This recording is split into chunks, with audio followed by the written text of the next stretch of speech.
Well, good afternoon and welcome to HIROC's weekly webinar where we will talk about what we see happening in the global economy, financial markets, and the world of wealth management, and how all of this impacts our decisions on the best courses of action for our and your investment strategies.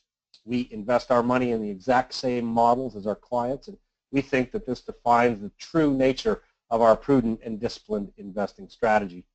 Our discretionary management enables us to make quick decisions and execute them immediately for all of our clients simultaneously, which is especially important in volatile markets as we take advantage of the opportunities that avail themselves to us. I'm Scott Tomlinson. My partner and colleague Paul Tepsich, the founder of HIROC, is also with us, as is our financial planner and wealth forecast specialist, Bianca Tomlinson. We are recording this webinar so that those who can't join us live can tune in when it is more convenient. If you are a first-time listener and would like a little more information about our private client services and our disciplined investing strategy, we have a separate introductory webinar that will provide you with this on our website under the Private Client Division tab. Well, as we do for each webinar, let's quickly recap our themes for 2016 before we get started on what happened since we last talked. As you all well know by now, our overriding theme for 2016 is that financial markets will remain volatile. Now, we continue to think that there is a risk of a recession in the U.S. and that it is high and rising, especially so if the Fed chooses to raise interest rates. The deflationary pressures appear to be easing in North America and Europe, but less so in Asia. Extraordinary stimulative central bank monetary policy on its own has reduced the potential for volatility, but has not succeeded in reigniting economic growth, and now central banks are revisiting their options. The U.S. election has further widened the division in that country. Brexit could have a huge impact on the UK and European economies. Add in threats from Russia, North Korea, and the Middle East, and the world looks like a very uncertain place. Bond markets are not providing their usual leadership role as central bank policies are in a state of flux. Equity market prices do not truly reflect the underlying fundamentals and remain, in our opinion, expensive. We are in a time when the risk-free rate of return is basically at 0%. And inflation, depending on your circumstances, is at about 2%. So the math suggests that to get better than inflation growth with your money, you need to take risk. The question is how much and what kind of risk. We think that investors are taking on too much risk relative to the potential returns. Let's have a look at what's been driving markets over the last week. Volatility was lower over the last week as we closed in on the U.S. election. Fear and greed are reading neutral at the moment, but we do think that there may be more fear to come. Since our last webinar, our benchmark World Equity Index is higher by a little over 0.25%, and it's the Euro Stoxx Index was the best performer on the week. The Switzerland's SMI Index was the worst performer. And sorry to be repetitive here each week, but we think it's important to remind you all how broad and diverse our global equity benchmark index is. We compare the performance of our global equity model to the performance of this index, which covers close to 2,500 companies domiciled in 23 developed countries and 23 developing countries, and covers 10 economic sectors. We want to have a global focus so as to not be susceptible to what is called home country bias, where investors are under-diversified and take on greater amounts of risk by being too exposed to assets of the country that they live in. It is also important to remember that many of the companies in our benchmark index have a global perspective, so we also need to keep in mind that it is the companies that we are investing in, not necessarily the countries. Well, our benchmark equity index remains in its downtrend channel from May of 2015 without much follow-through buying to push it back higher. Total returns have moved a little higher over the course of the week year to date. We're showing plus just a little under 6.5%, a little over 2.75% for 1 year, 3.66 for 3 years, and just a little under 9% total return for 5 years. Fixed income prices were a little changed this week. We use XBB, the Canadian Bond Index ETF, as the proxy for our fixed income benchmark. It was little changed this week.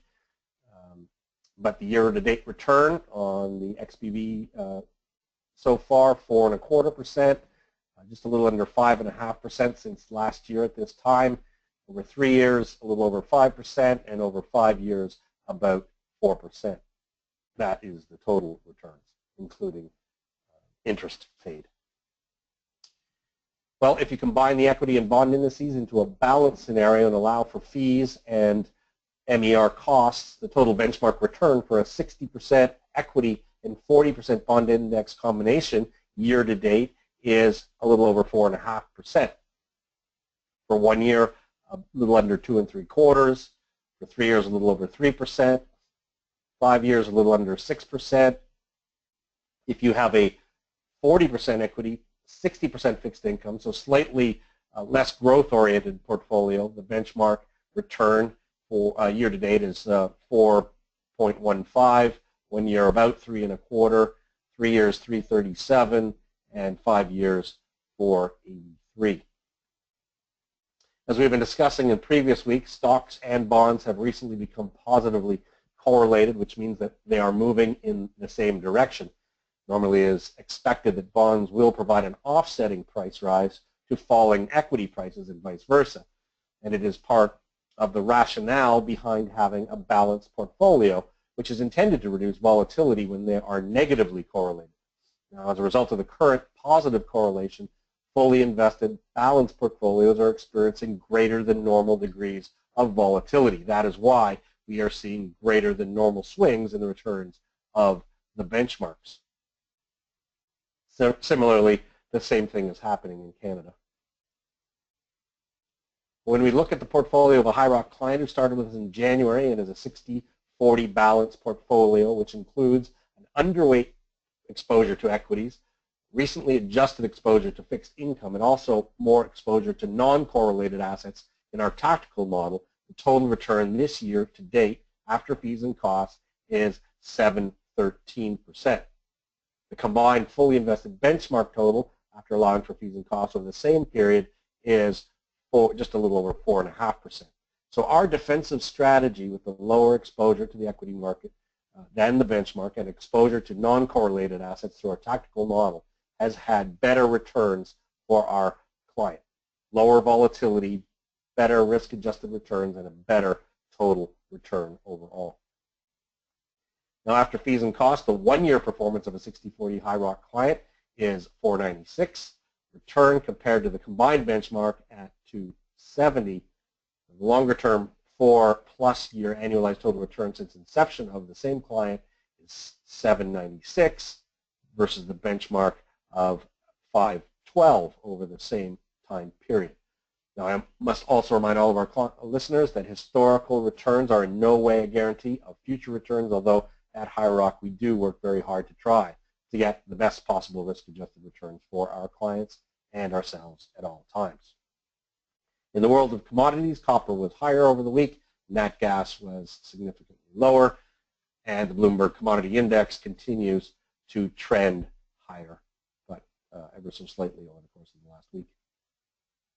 Well, the U.S. market represents more than 20% of the global economy, and with over 50% of the companies in our benchmark index domiciled in the U.S., we keep a close eye on what is happening there. Well, the U.S. presidential election is likely Clinton's to lose with 2 weeks to go. The real races will now be for the Senate and the House. A Democratic sweep may be tough on financial markets. If the Democrats take total control of the U.S. government, we believe the result could be larger fiscal deficits, and that could put further upward pressure on interest rates. Meanwhile, third quarter GDP estimates continue to decline, now down to 2% from expectations of over 3.5% back in August. And the first announcement of third quarter GDP is due on Friday of this week. Meanwhile, the latest consumer confidence data show that the confidence retreated this month due to consumers lowering their assessments of both the economy's present state and the likelihood it will perform strongly in the future. likely a result of the uncertainty surrounding the U.S. election. Historically, confidence tends to peak just prior to the beginning of a recession. Well, elsewhere in the global economy, as we do talk a great deal about the European Union and the impact of Brexit, I thought it would be interesting to take a quick look at what is at stake there. The EU represents about 23% of the global economy. Germany is the largest single economy in the group, the UK the second, and France the third. Now, the Eurozone are the 19 countries that use the euro as their currency, which is under the guidance of the European Central Bank. Obviously, Brexit will have a significant impact when the UK leaves, and it takes about 18% of the European Union economy with it. The British pound is down about 18% since the Brexit vote. The Bank of England is due to announce its latest interest rate decision on November the 2nd. Well, as for the European Central Bank, last week they left rates unchanged and offered the following commentary. Looking ahead, we continue to expect the economic recovery to proceed at a moderate pace. Domestic demand remains supported by the pass-through of our monetary policy measures to the real economy. Favorable financing conditions and improvements in corporate profitability continue to promote a recovery in investment. Sustained employment gains, which are also benefiting from the past structural reforms and still relatively low oil prices, provide additional support for households' real disposable income and thus for private consumption. But uncertainty has kept Europe's largest economy from investing in plant and machinery, and corporations have been hoarding more cash. Well, good news in Japan. The Japan manufacturing PMI rose to 51.7 in October from a final 50.4 in September. The market expected a number of closer to 50.5. It was the highest reading since January, and new orders rose for the first time in 9 months. Well, closer to home, as expected, the Bank of Canada left interest rates unchanged, suggesting that the Canadian economy continues to work its way back from the post-crisis global recession and the associated collapse in exports, while at the same time is adjusting to lower prices for oil and other commodities, as well as much lower exchange rate. Throughout this process, household financial vulnerabilities have continued to build, so perhaps it should not be surprising that the data have been less than clear as to which economic forces are dominant. Well, given the downgrade to their outlook, the Governing Council actively discussed the possibility of adding more monetary stimulus at the time of their decision in order to speed up the return of the economy to full capacity. However, they identified a number of significant uncertainties in the current context that are serving to widen the zone of balance within the risk management framework. These include the macroeconomic effects of the new mortgage rules, the likely path of exports, the impacts of the federal government's fiscal measures, which are just beginning to be felt, and the effects on business confidence of the U.S. election. Lots of uncertainty. It certainly sounds like they've been following our list of themes. The Government of Canada and the Bank of Canada have renewed Canada's inflation control target for a further 5-year period ending December 31st, 2021. And under this agreement, the bank will continue to conduct monetary policy aimed at keeping inflation as measured by the total consumer price index at 2%, with a control range of 1 to 3% around this target. Last Friday, it was announced that the consumer price index rose 1.3% on a year-over-year basis in September, following a 1.1% gain in August. Prices were up in all 8 major components in the 12 months to September, with the shelter and transportation indices contributing the most to the year-over-year rise in the CPI. The food index posted its smallest year-over-year gain since February of 2000. The transportation index rose 2.3% in the 12 months to September, following a 0.3% gain in August. Gasoline prices posted a smaller year-over-year decrease in September of minus 3.2% than in August. On a year-over-year basis, the purchase of passenger vehicles increased 5.8% in September after posting a 5.2% gain in August. Food prices were up 0.1% year over year in September after rising 1.1% in August. Prices for food purchased from stores recorded their first year-over-year decline since March of 2008, down 0.9% in the 12 months to September. Prices for food purchased from restaurants were up 2.5% in the 12 months to September, matching the rise in August. Tuition fees increased 2.8% on a year-over-year basis in September, matching the gain recorded in September 2015. So, for all you budget-conscious folks, best be eating at home and saving a little more for those post-secondary education costs. The Chinese economy expanded at an annual 6.7% in the third quarter of 2016, the same pace as in the previous 2 quarters. The data was in line with market expectations, supported by an increase in government spending, fixed asset investment, and retail sales, while industrial output fell. And as a reflection of the weakening Chinese economy, the yuan is now at its lowest level in multiple years. So where do we see all this taking us? Well, bond markets usually lead other financial markets. However, bond markets have been readjusting for the last few months as markets prepare for changes in central bank policy, from the Fed raising rates to the European Central Bank slowing its quantitative easing, to the Bank of Japan redesigning its stimulus package. Bond markets are confused with an economic scenario that does not necessarily point to growth, but there appears to be some increasing concerns for higher inflation on the horizon and uncertain central bank action. It is not clear that what this implies for the future, but bond investors are not taking any chances. The result is bonds and stocks are trading in a more correlated fashion, as we talked about earlier. U.S. yields pretty much negated the previous week's changes over the most recent week as bond markets wait to get further direction from the U.S. Federal Reserve. We'll see their interest rate decision next week. Canadian yields were lower after the Bank of Canada monetary report and continued below target inflation. The UK yield curve flattened further as stronger inflation data may influence the Bank of England's November 2nd interest rate decision. Little change in the Euro-German curve and very little change in Japan. The Bank of Japan's next interest rate decision comes on October 31st. As for equity market value, over the past 4 years, on average, actual earnings reported by S&P 500 companies have exceeded estimated earnings by 4.3%. During the same time frame, 68% of companies in the S&P 500 have reported actual earnings per share above the mean EPS estimates on average. As a result, from the end of the quarter through the end of the earnings season, the earnings growth rate has typically increased by 2.9 percentage points on average over the past 4 years due to the number and magnitude of upside earnings surprises. So if this average increase is applied to the estimated earnings decline at the end of the third quarter on September 30th of -2%, the actual earnings growth rate for the third quarter would be a positive 0.9%. At the moment, with 23% of companies reporting, 78% have beat estimates, and an actual plus expected earnings now coming in at -0.3%.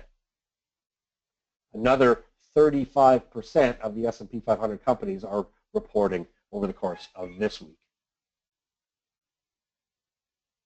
Why are earnings important? Well, and sorry to also be repetitious on this topic, but we do think it is a very important concept. Earnings are important because they are the fundamental reason for buying stocks. When investors buy stocks, they buy a stream of future earnings which go to pay dividends or are reinvested in the company. The price to earnings ratio represents one metric to measure stock prices relative to earnings. The 10-year average price to earnings ratio is 14.3 times, and the 12-month forward-looking price to earnings ratio, which incorporates analysts' forecasts for earnings 12 months into the future, is currently at 16.5 times. That difference is what makes stocks expensive. We would prefer to buy equity assets when they represent better value, at or better than the long-term averages.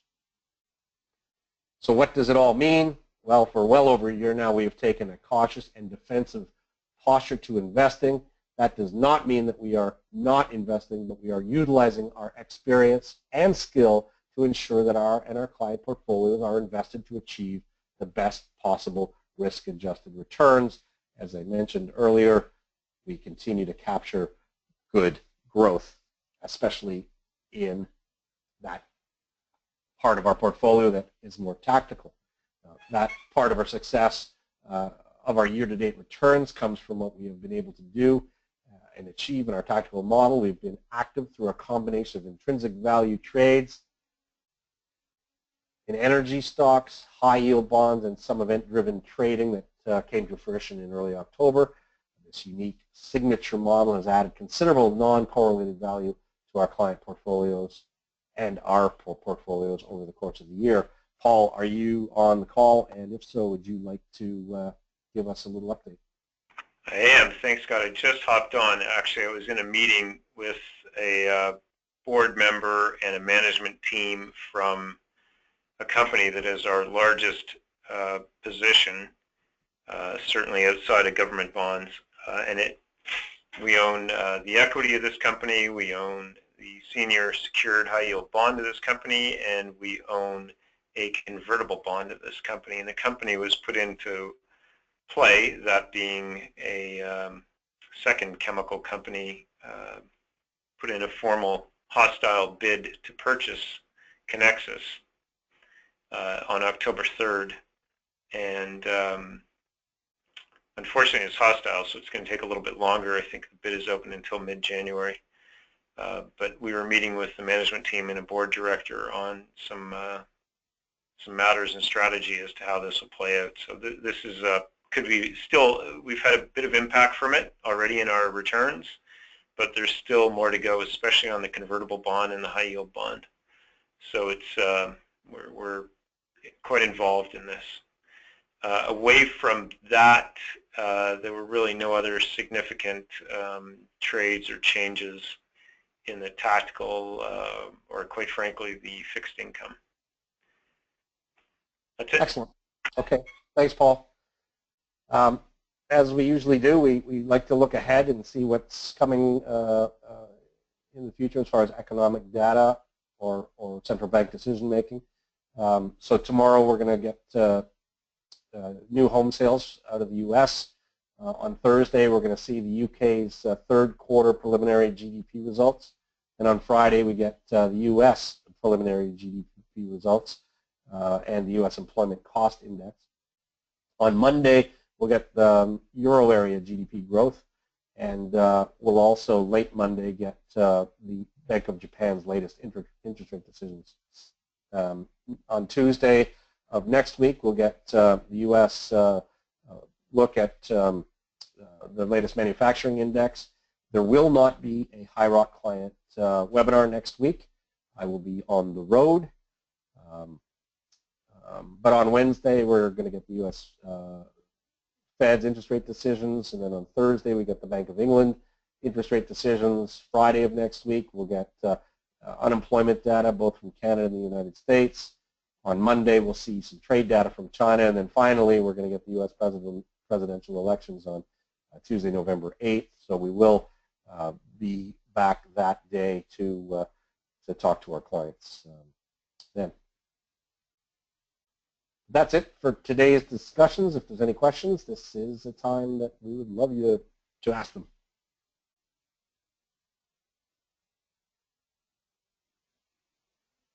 All right, well, if any of you are listening to the recorded version and might have questions, please feel free to email them to us. We also appreciate all the feedback that we get on these calls.